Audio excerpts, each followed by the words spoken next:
this is Cricket with Lunar Wisdom, and today I want to talk about false teachers and fake gurus.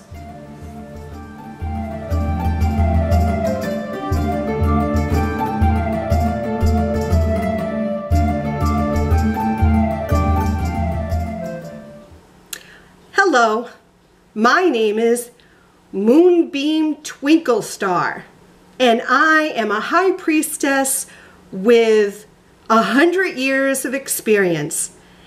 Even if you have no idea who I am in real life or what I really know, come take my class and you too can be a high priestess. I'm sure you've come across that type of introduction on a website, on a Facebook page, or maybe in person. Perhaps you might have considered the sales pitch and maybe you clicked the link to check out the impressive looking website with all the fancy and attractive images that accompany those enticing words and promising you influence and power in the community. You might have even watched a video that they might have posted on their website or their affiliated YouTube channel, but something just seems a little off with it all. You can be sure you can't be sure what it is. You just know intuitively that, I don't know, something isn't right.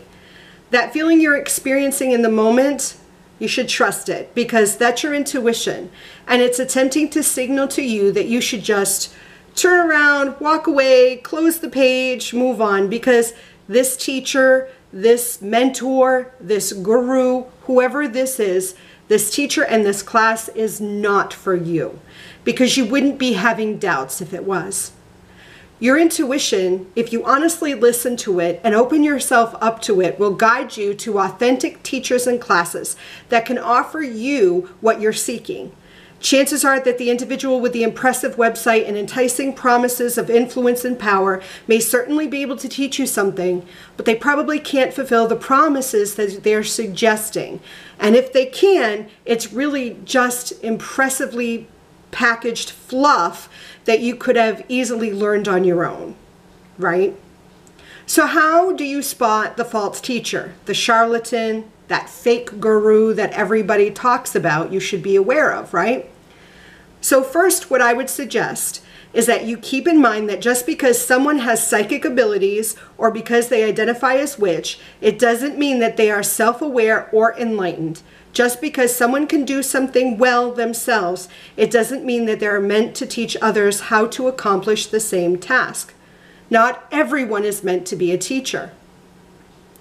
When I'm seeking a teacher or a mentor, I'm cautious of those individuals who charge a large amount of money as well as those who charge too little.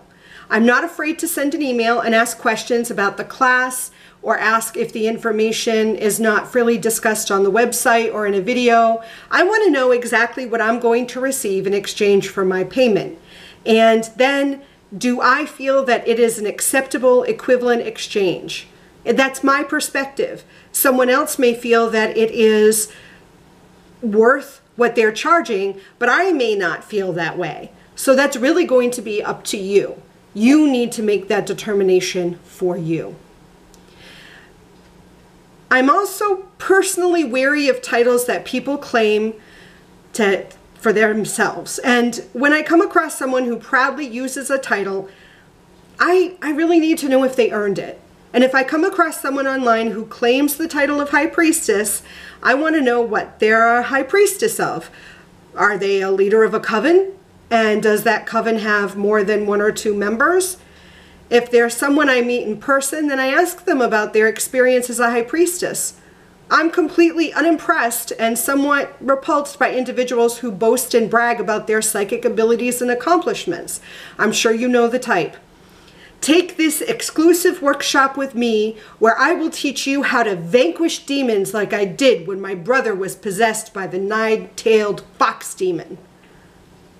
I just can't. I just can't. And I would encourage you not to as well. If you really think that their title is earned, again, that's going to be up to you to determine that. If you feel that they deserve the title of high priestess, then that's all that matters. If you feel that they are boasting psychic abilities and accomplishments that you feel are true and authentic, then that's all that matters. I'm one who tends to rely on personal references, and I'll ask others if they know or if they've taken a class from the teacher I'm considering to take a class with. And if I'm still unsure about the teacher, I will email them or speak with them and ask questions about their credentials. An honest teacher or mentor will understand your desire to know who they are and what they're going to be spending their time with you on. And if they're charging, they will not be afraid to discuss with you the money situation. And if they act offended or are offended by your questions or make you feel foolish for asking, then I would suggest that that is a clear indication that something isn't quite right, and perhaps the teacher is claiming something that they know isn't true. Now, if I do enroll in a workshop with someone that I've done this research and I felt confident with, and I discover that they're sharing false information with the group, I will speak to that teacher or facilitator in private to discuss my own knowledge and my own personal insights, and I will exchange information with them. But if the individual is outright rude or aggressively defensive and talks over me or spends their time rationalizing their perspective while actively attempting to debunk the information I share with them, then I don't waste my time continuing with the workshop or class. It's clear that they are only interested in what they have presented and are not open to others' perspectives, which personally raises a red flag for me. Authentic teachers and mentors understand that they are also students of life, and they are continuously seeking to expand their own understandings of the nature of the universe and themselves. And this brings me nicely to the topic of authenticity. So I strongly believe that all teachers and mentors should walk their talk and lead by example. If I'm teaching a class on how to read tarot cards, then I should be able to read the tarot and have experience in doing so in a professional setting. If I'm facilitating a workshop about meditation and visualization, then I should be doing both with success in my own practice. If I'm instructing students on spellcasting, then I should be manifesting my own desires successfully, which should be evident to others if they're observing my life experience. Those individuals that are recognized in the spiritual community as the ascended masters are known to be individuals who walked their talk. They taught what they lived. And if I find striking contradiction in a teacher's teachings and their personal life, then I'm unconvinced that they're able to teach me what they have not been able to grasp themselves. And I will not take their class, or I'll drop out of an ongoing class I may be enrolled in. I cannot stomach hypocrisy and refuse to spend my time and energy on a class or workshop led by someone who is a shining example of that. Any teacher or mentor who name drops and constantly shares personal information is not focused on their students' spiritual development, but rather at being the center of attention in order to gain that which they lack within themselves.